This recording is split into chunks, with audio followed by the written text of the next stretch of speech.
May mga tao talagang hindi makagawa ng desisyon hanggang walang nagsasabi sa kanila kung ano ang gagawin. Kahit sobrang simpleng bagay, kailangan pang magtanong sa iba. Takot magkamali, takot masisi.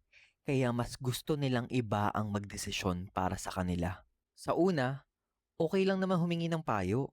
Pero kapag lahat na lang iaasa sa iba, nawawala ang tiwala sa sarili at hindi natututong tumayo sa sariling mga paa. Ang katotohanan, hindi laging may taong gagabay sa'yo.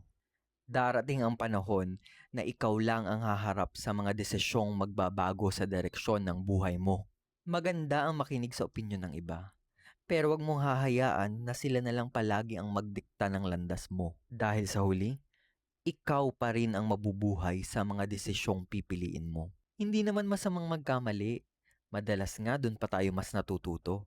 Pero mas malaking pagkakamali ang hindi matutong magdesisyon para sa sarili dahil lang sa takot.